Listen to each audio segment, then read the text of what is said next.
Welcome to Civilization Stories, where we explore alternatives to history through the lens of the world's most addictive video game. I'm sure that in some distant alternate reality there exists a universe where the crisis mechanic was never introduced to Civ VII. It's probably a much more peaceful and reasonable place, but unfortunately we're stuck here with the reality we got where, in a default game of Civ VII, players are forced to suffer and endure this ridiculous game design decision. I'm happy to say, though, that the crisis mechanic is an option that players can toggle off, but it is toggled on by default. What I'd like to do in this video is, with an understanding of why the crisis mechanic was introduced to Civ VII in the first place, discuss why it is a mechanic that drags down the Civ experience, as well as how it could be improved in its implementation to better serve the game designer's intended goals for the game. So first, why was the crisis mechanic introduced? In interviews with the game's designers, they said that this mechanic was inserted into the game as a way of rubber banding the competitors in the game by pulling the reins on the leaders and aiding those falling behind to catch up. Though I've never seen it as a problem, one of the perceived weaknesses of previous Civ games was the ability for players to snowball into unstoppable forces, making playing through to the end redundant in the minds of players. But this flaw exists only in multiplayer scenarios. In single-player games, overcoming the AI's advantages and rising into the world's superpower is one of the game's most gratifying accomplishments. But okay, let's say we want to rubber band players, AI and human, across the board. And let's also say that the way we want to do this is by introducing scenarios within the game akin to a crisis. How should we do it?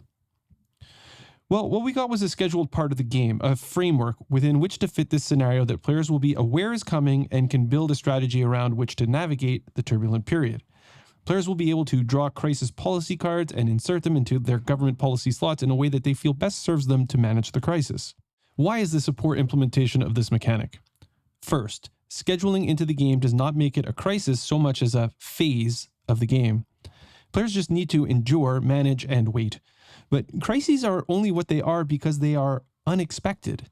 They are only such because they spring up without warning, and understanding how to manage them is complicated, and it's unknown when they will end. Second, players are given policy cards to deal with the situation. You have this problem, here's your get out of jail free card. Finally, the crisis includes no player interaction at all. It is a mechanic that players can play against completely on their own, even if the whole world is dealing with the same problem. So how should it work? Now listen, I'm going to be straight up with you. I'm going to give you my thoughts, and as I always say, I want to preserve as much as I can the designer's vision for the game, but this is a tough one. I don't have every detail figured out, even in my own mind. So I'm going to admit straight up that some of these ideas are mere seeds that require a bit of germination. But that's what a community is for, so don't be afraid to share your own thoughts. But don't just say that they should just get rid of the crisis. Not in this video. That would be cowardly. Let's try to be productive. So here we go. Currently, there are 3 types of crises for each age that separate one age from another, so 6 crises total. To be fair, the spirit behind each one is pretty good. But for example, plague is exclusive to antiquity. Why? So first, let's open up play so that any plague is possible during any age, or even not at all. I think it should be possible to go through an entire game of Civ with the crisis mechanic turned on and not experience one. Second, make it possible for a crisis to happen at any time, not just at the end of each age.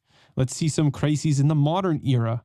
I think we can all agree that these kind of things are possible in spite of our present period of alleged enlightenment. Anybody remember that whole fiasco from a few years ago? Or is our collective memory that short? Third, make it so that a crisis happens suddenly, seemingly without warning, and lasts an indeterminate amount of time, or until the crisis is sufficiently dealt with.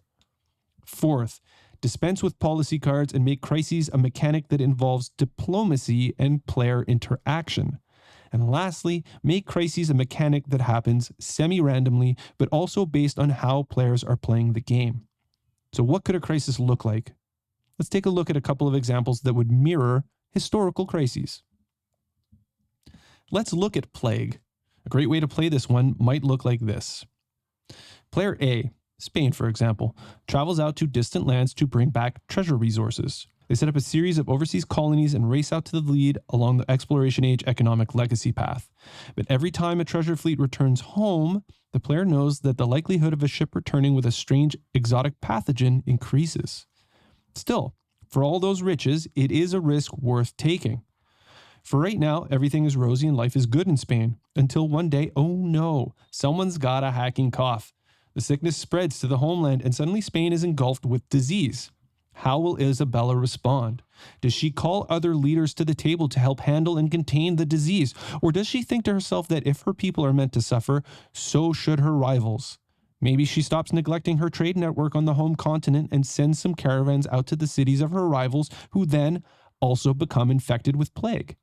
Tracing the pathogen's origins back to Spain, this damages relations between Spain and her neighbors.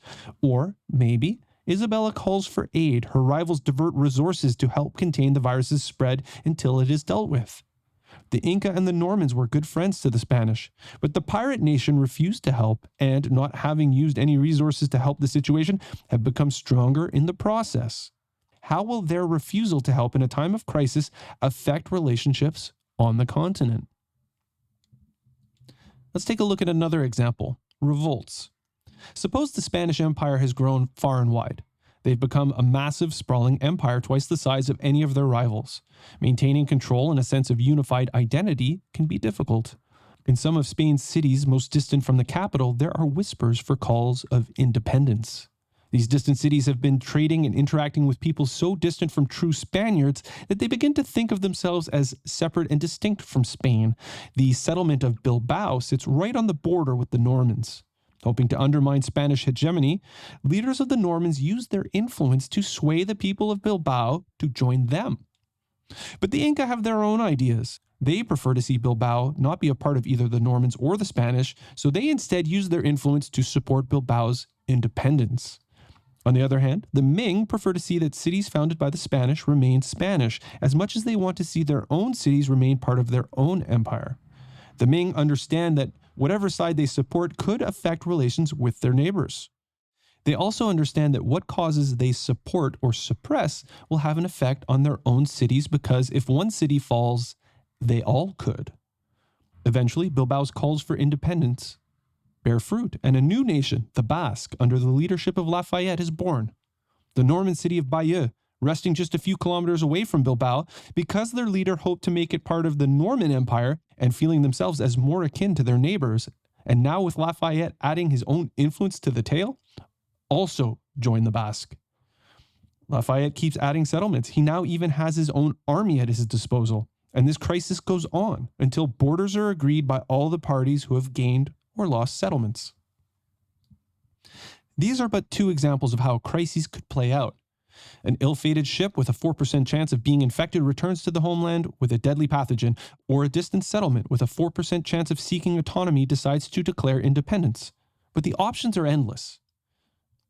To recap, what I feel make these examples more engaging than what we have is: 1. The crisis could or could not happen.